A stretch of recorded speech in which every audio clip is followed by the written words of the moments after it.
지승현입니다. 오늘이 바로 한국전쟁 62주년이 되는 날이에요. 요즘 아이들하고 얘기를 하다 보면 우리나라의 역사에 대해서는 전혀 모르는 경우가 상당히 많거든요. 자, 그래서 오늘뿐만이 아니라 일상생활에서 틈틈이 우리 아이들에게 우리나라의 역사에 대해서 좀 알려주는 그런 습관을 길러보면 어떨까라는 생각이 들었습니다. 자, 오늘도 변함없이 월요일의 아빠 김생민 씨 나오셨어요. 어서 오세요. 안녕하세요. 태린이 기와 아빠 김생민입니다. 네, 그리고 아동심리 상담 전문가 이보연 선생님과 함께 할게요. 선생님 어서 오세요. 안녕하세요. 네, 아이들 첫 등교시킨 게 엊그저께 같은데 벌써 6월 25일 이제 정말 학기 말이 다가오고 있습니다. 처음에 아이를 유치원을 보내거나 학교를 보내거나 이럴 때에는 내 아이가 정말 내 곁을 떠날 수 있을까 이거에서부터 시작해서 다른 아이들과 잘 어울릴 수 있을까 많이들 걱정을 하셨을 텐데요. 네. 그래서 오늘 이 시간에는 단체 생활을 하는 데 있어서 가장 기초가 되고 강조가 되는 협동심과 배려심에 대해서 함께 얘기를 나눠보고자 합니다.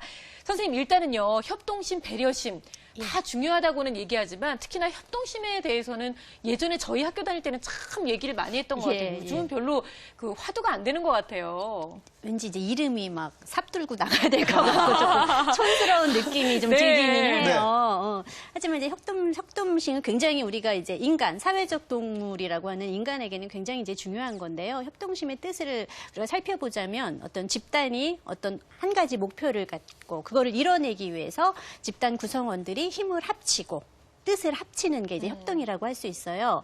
이제 배려, 또 배려는 또 협동에 비해서 요즘 부모님들이 굉장히 이제 매력적으로 느끼는 그렇죠. 단어고 이와 관련된 막 동화책도 진짜 많이 나오는데 좀 배려는 뭐냐? 다른 사람을 돕고 돌보고자 하는 마음, 굉장히 이타적인 의도가 있어야 되는 거예요.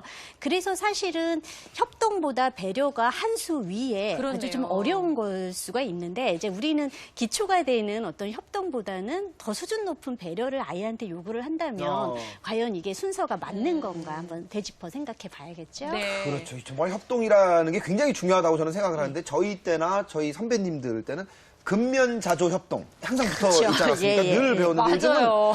협동보다는 개성. 예. 엄마도 항상 그러잖아요. 너가 가장 중요하다. 너가 똑바로 생각해야 된다. 이게 약간 그 개성이 그렇게 틀린 말, 그 의미에선 틀린 말은 아닌 것 같은데 좀 협동이 많이 이렇게 좀 퇴색되는 것 같은 느낌이 있습니다. 그렇죠. 근데 이게 우리가 이렇게 살아오면서 너무 한쪽이 강조가 되면 이제 다른 쪽이 틀린 게 아니고 잘못된 게 아닌데 다른 한쪽이 너무 약해지니까 네. 또 삶이 변화가 되면서 또 다른 한쪽이 치고 올라가요. 그러니까 예전에는 너무 협동 단체 생활만 강조하다 보니까 개성이 말살되고 그러다 보니까 지금은 개성을 또 지나치게 존중을 하다 보니까 사실은 함께하는 활동이 안 되는 거예요.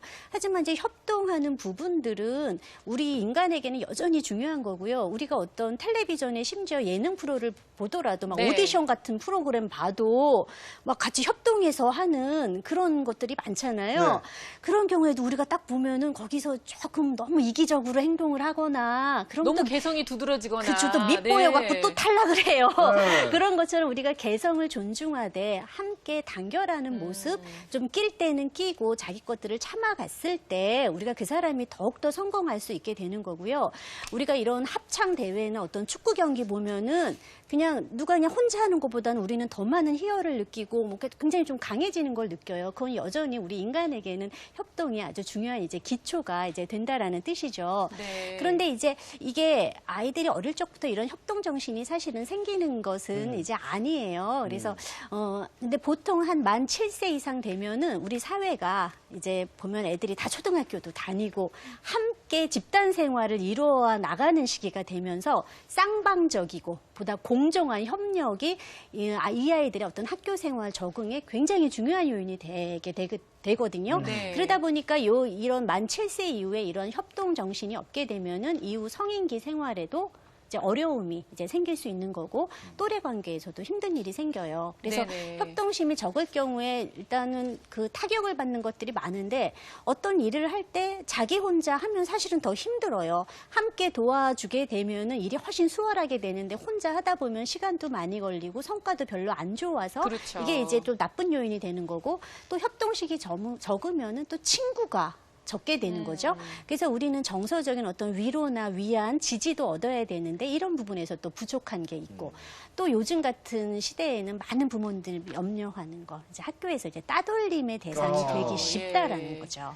근데 보면은 사람마다 다 성향이 있잖아요. 예. 또 개성이 있고 성격이 있고 그러다 보니까 남들하고 어울려서 하는데 훨씬 더 빛이 나는 사람이 있는가 하면 혼자 했을 때도 잘하는 아이들도 있단 말이에요. 근데 혼자서 잘하는 아이가 자칫 잘못하면 자기 중심적인 아이고 좀 이기적인 아이로 빛을 비질까 봐 걱정도 많이 하시는 것 같아요.